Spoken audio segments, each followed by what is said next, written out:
Welcome to Studying Law Around the World. I'm Claudio Klaus. In each episode, I talk with lawyers, law students, and professors from different parts of the world to talk about legal education, careers, and what the profession looks like in real life. We talk about the hard parts, the surprises, and the decisions that shaped their paths. Whether you're planning to study abroad, thinking about working in another legal system, or just curious about how law works around the world, this podcast is for you. So many of the guests on this podcast have talked about how important it is to have strong writing skills as a lawyer. It's true, written communication is essential in this profession, but it can also be one of the trickiest skills to master. If you find your writing feels a bit clunky, or you're getting a lot of edits on your work, or perhaps you're breaking into an English-speaking jurisdiction for the first time, Grammatica International can help. I'm Rebecca Lockwood, the lawyer, mediator, and educator behind Grammatica, and we help lawyers and law students to write more sharply, speak more clearly, and advance their careers with group training and one-on-one skills coaching designed just for legal professionals. I have worked with so many lawyers like you who are exceptionally smart, qualified, and capable, but need a bit of guidance to stand out in a competitive legal market.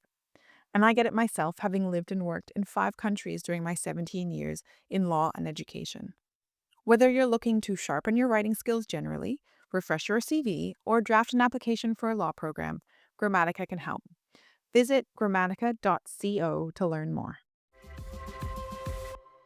Today, I have the opportunity to host Talita Krenk, who has an incredible international career. She has done an LL.M and a JD in Indiana and now works at a multinational company in the US. Thank you so much for joining us today, Talita. Thank you for having me. I'm very happy to share a little bit of my story and inspire other students, attorneys, and international people like me. Amazing. And to start off our conversation today, I'd love to hear a little bit about yourself. If you could start by introducing yourself and also sharing a little bit about your journey from João Pessoa in Brazil to becoming an international attorney in the US. Sure. I started my career back in Brazil in 2007 when I started law school there.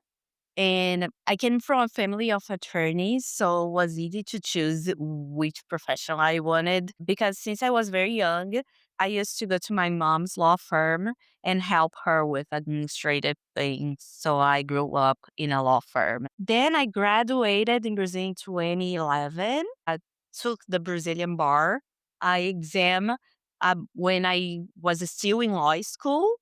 And I got licensed in 2012 and I joined the Ministério Público of Paraíba, which is our state prosecutor's office. At that time, I wanted to be a prosecutor and I stayed there for 3.5 years. And I've never thought about having an international career before. I wanted to be a state prosecutor.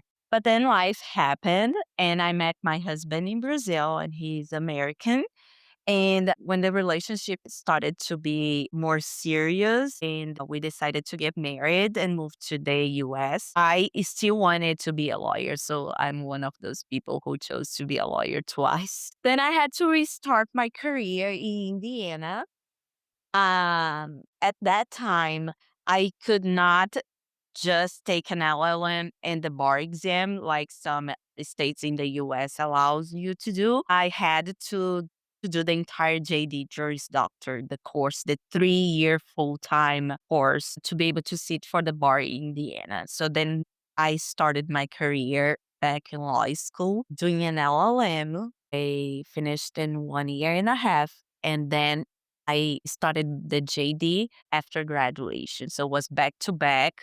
I was in law school during the pandemic, so it took me a while to graduate. So instead of 3, I graduated in 4. With LLM and JD, I took like 5 years of law school again, 5.5 years to be more specific. It was like a journey, everything again. And during that time, I joined association. I was president of the Masters of Law Association. I worked for the Attorney General in Indiana, so I had the opportunity of doing a lot of internships again, meeting new people. So even though I was back in law school, it was a wonderful time because I had the opportunity to actually have my career in the US too, like from the beginning. and build that. So after law school, I decided that I was wanting to practice immigration law because I wanted to help immigrants like me, basically. And I had already some clients from my presence in the internet, and I opened my own law firm, Krenk Law. After a year and a half with my law firm, I received an invitation from a recruiter to come and join the process, the selection process of a multinational in the United States. So today I relocated from Indiana to Colorado, and I'm immigration manager and counsel for this multinational company. Amazing. That's quite the journey and an incredible story. Something that I would love to go and talk with people who come in the podcast with guests here is a little bit of the backstory of those choices and the career they took. And I'd love to ask, going back to Brazil, how those early experiences that you had working in human rights and prosecution shaped the kind of lawyer you wanted to become. I think what I have learned throughout my career with very diverse experiences that I had in the past was there are people behind each case. It is not just paperwork. So I've been on the prosecutor side, I've been on the attorney side. I was a mediator, a judge back in Brazil, and all this position helped me to learn that there are people behind, and our profession gives us a lot of powers. So humanize the papers, know that it's alive. There are people, their dreams, their stories behind those cases. It is what I could get the most from all my experiences. It's not just writing and reading and correcting, but it's also learning that their lives that are on our hands. Amazing. And thinking now about the work you have at an international company and also the work you had in your firm, I'd love to hear a little bit of, maybe trends or challenges that you see right now in corporate immigration. Well, with the current administration, right now we are under Trump, we have been having a lot of challenges because policies are changing daily, basically. Every day, there are new thing going on, a new executive order, a new policy. So keeping up to date to those decisions are being very hard. Also, the termination of a lot of programs that we rely on, like humanitarian paroles, increasing fees, changing procedures. So it is a very challenging administration. All those decisions impact our business directly. For example, some of our current employees were terminated due to the revocation of some paroles, some work permits. So our budget, it suffers an impact when the government increases fees overnight. So I think those are the biggest challenges we are having right now under the Trump administration. And as an attorney, we need to be up to date to everything to advise the business. So every day I start my day and I joke that I don't know what is going to happen because maybe during the day we'll have a decision that will affect my job directly. It's been definitely very challenging. I see. I understand. Early in this podcast, you mentioned you have an online presence on the internet of the Brazilian public, and you've received awards. You've been interviewed by CNN and spoken at universities, bar associations. So I also wanted to ask, how has sharing your voice publicly shaped your career and the opportunities you've been involved at?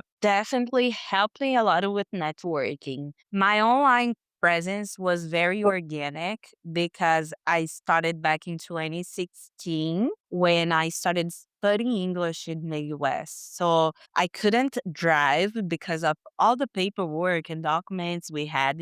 Like when we change countries, we know we just need to do everything again. So I didn't have a driver's license and I had to wait for my husband to leave work to pick me up at school. And during that time, I had to do something. So I started sharing via Instagram story, like, this is my life in the United States, and this is my school, and this is the university, and look how is the classroom.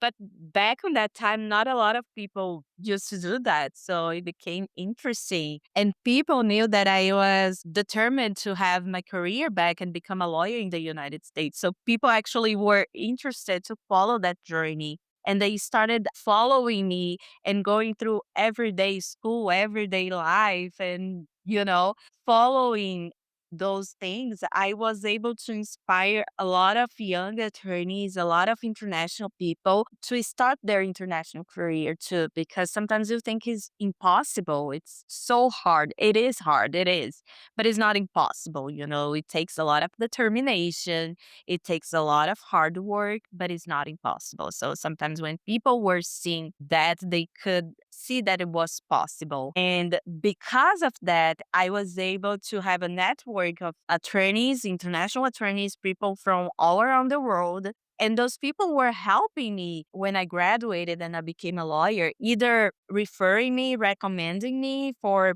clients, or even for a opportunity. My job opportunity today came from a person who knew me from Instagram and recommended me to a recruiter. And, now I am now. And then I invited another friend to kind of join a selection process in my current company, and she got a job too. So, the power of networking. I think expose yourself to people helps a lot on the long run. I started my journey in 2016, and you see, I still have um, consequences that came from people who were, following me back in 2016. Networking, definitely. That's fantastic. And looking back, what are some of the lessons that you've learned uh, through this journey? So I know you've mentioned, networking has been so important in all of that.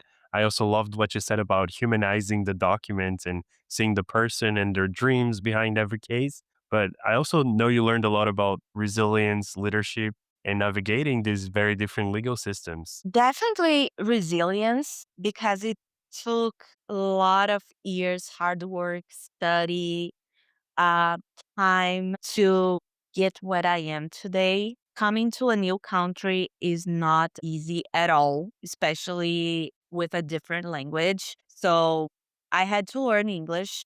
I knew English from Brazil, but of course, my English was not as fluent as is today. So I had to learn the language plus legal English plus going back to a different system from civil law to common law. So everything, my life just went upside down when I started my journey in the United States. So resilience to understand that things take time, but those things will last forever. Today, I have a career. I have two diplomas that I conquered, and nobody can get away from me. So, as a woman, especially an immigrant, this is very powerful, because I know today my education brings me jobs, brings me opportunities. And even though I'm in the United States without my family, I can still survive here. I have a profession that I can raise my child, I can make money, I can have a life here. And those were consequences of those difficult times I had to go through to conquer my career here. So that is the most powerful lesson I've learned. Things take time, they are slow, they are more difficult for immigrants, but we can't give up. Other things that I learned during this journey, of course, is the power of networking, power of communication, the power of telling your story, the power of knowing that your differences are also your powers. So the fact that I have an accent, that I speak Portuguese, that I came from Brazil, that I have a different legal background, in the beginning was intimidating, because as I was thinking, oh, I have an accent, my English is not as good. Sometimes I can commit some errors. But then after a while, I discovered that this is my main power. The place I work today wanted me because I was different, because I was diverse, because I had a legal background somewhere else, because I was able to relate to other immigrants. I was able to not be just a counsel, not be just a lawyer, but be a point of contact and be a human. Because, as I said, the soft skills today are valued everywhere. So I think for people who come from another country, is learning that your differences are your strength, and know how to use that in your favor. Fantastic.